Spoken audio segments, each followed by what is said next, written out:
안녕하세요. 모두가 사는 교회 올리브교회 박종범 목사입니다. 오늘도 하나님의 은혜와 평강이 우리 주 예수 그리스도 안에서 저와 우리 모두에게 넘쳐나길 주의 이름으로 축복합니다. 오늘은 에스라 10장 23절부터 44절 말씀에 근거해서 이방 여인을 아내로 맞이한 자들이라는 제목으로 하나님 말씀을 전하도록 하겠습니다. 에스라가 말씀 재건 운동을 일으키기 위해서 하나님의 섭리와 도우심 가운데 바벨론에서 돌아왔습니다. 홀로 돌아오지 아니하고 수많은 동역자들과 함께 돌아왔습니다. 그리고 그가 접한 첫 번째 소식은 종교 지도자들, 그리고 이스라엘 백성들, 그리고 백성의 관원들, 이런 주요 사람들이 이방인들과 결혼하는 큰 실수와 죄를 저질렀습니다. 에스라는 말씀 재건 운동을 일으키기에 앞서서 이스라엘 백성들 전체가 하나님 앞에 회개하기를 열망했습니다. 그리하여서 자신 먼저 회개하고, 그리고 하나님 말씀을 두려워 떠는 자들과 함께 모여서 이스라엘 민족 전체의 회개를 위해서 달려가고 있습니다.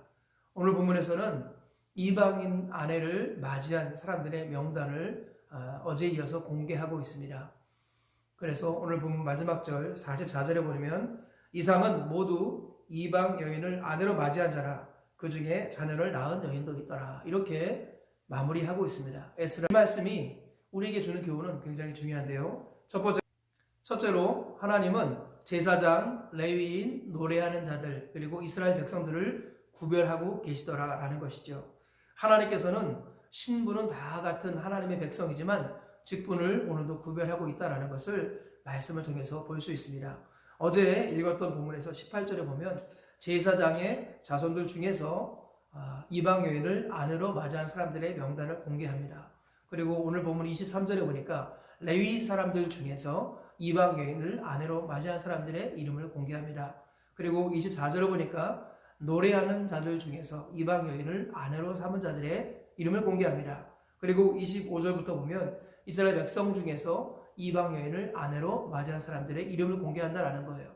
우리 주님께서는 그냥 무작위로 공개하신 것이 아니라 제사장, 레위인들, 노래하는 자들, 그리고 이스라엘 백성들, 이런 식으로 구별하고 계시는 것입니다. 하나님께서는 교회에 직분을 주셨다는 거예요. 어떤 사람에게는 제사장의 직분을 주시고, 어떤 사람은 제사장을 돕고 섬기는 레위인의 직분을 주셨고요. 어떤 사람들은 노래하는 직분, 찬양하는 직분을 주셨습니다. 그리고 이스라엘 백성으로 하나님께서 백성이라는 또 직분을 주셨다는 거예요. 하나님께서는 이렇게 직분을 구별하십니다. 직분은 일종의 달란트와도 같습니다. 하나님께서는 어떤 사람에게는 5달란트를 주고요, 어떤 사람에게는 2달란트를 주고요, 어떤 사람에게는 1달란트를 주셨습니다. 이 달란트가 저마다 달랐지요.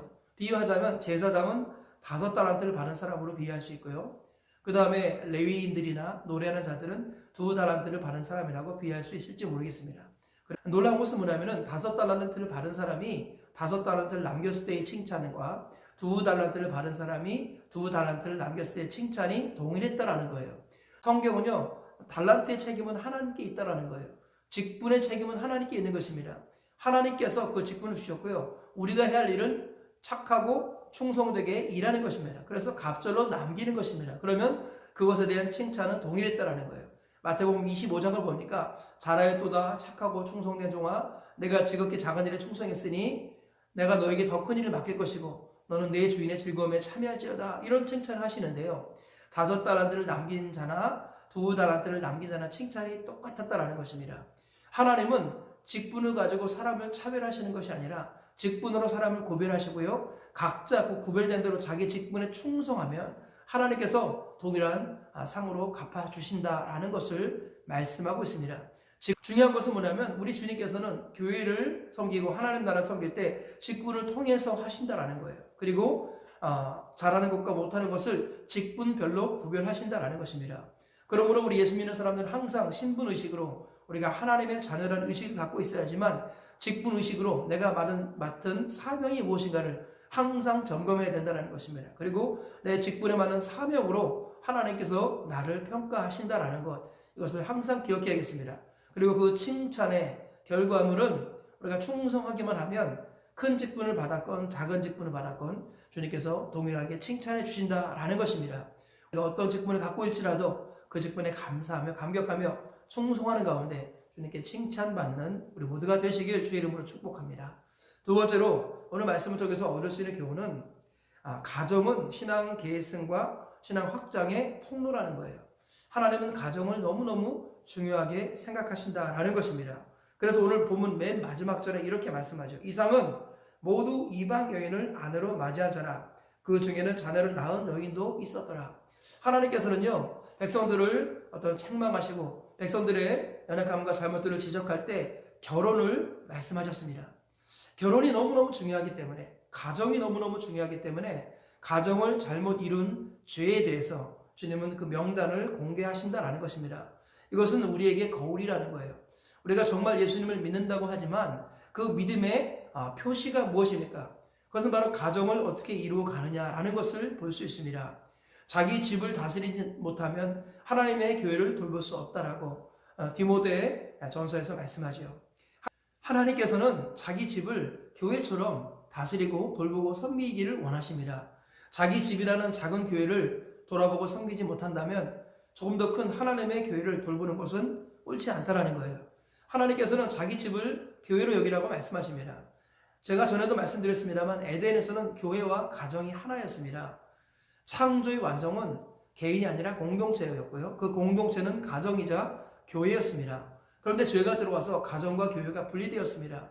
에덴에서 우리 아담과 하와가 쫓겨난 것입니다. 그래서 아담과 하와는 죽을 때까지 하나님의 말씀대로 정령 죽으리라 하셨는데 죽을 때까지 아담과 하와는 끊임없이 교회를 바라보며 살았습니다. 그래서 아담은 제사장 역할을 감당했고요. 그리고 가인과 아벨에게 제사하는 법을 가르쳐 주었습니다. 제사를 통해서 하나님을 바라보고 하나님을 만나게 하셨고 에덴을 소망하게 하신 것입니다. 하나님 나라의 완성품이 에덴이라면 그 하나님 나라의 축소판이 교회인 것입니다. 그리고 가정이라는 거예요. 하나님은 가정을 교회로 간주하십니다. 가정을 어떻게 이루느냐, 이것이 우리 신앙생활의 척도이고요. 하나님은 가정을 통해서 신앙의 계승이 이루어지고 신앙의 확장이 이루어지게 하신다라는 거예요. 그래서 하나님은 가정을 너무너무 소중히 여깁니다. 그래서 그리스도와 교회를 남편과 아내라고 비유하셨습니다. 그래서 남편들아 아내 사랑하기를 그리스도께서 교회를 위하여 자신을 주심과 같이 하라라고 말씀하시면서요.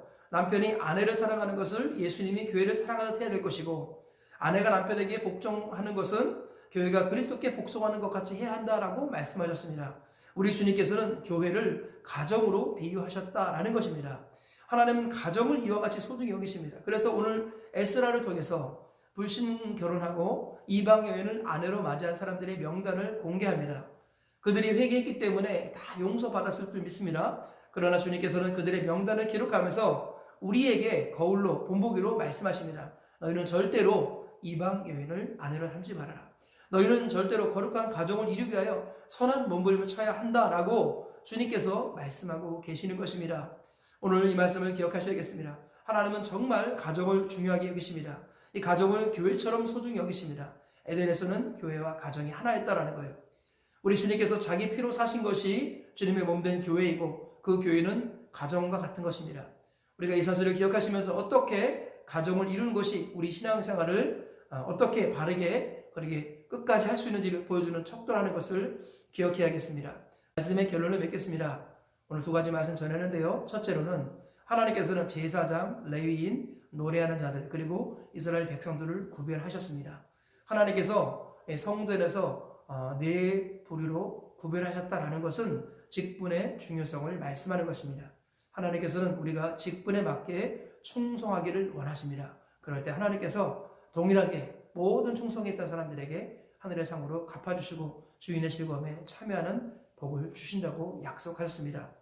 두 번째로는 하나님께서는 가정과 결혼을 소중히 여기신다라는 거예요. 그래서 가정을 통해서 신앙의 계승과 확장이 이루어진다라는 것입니다.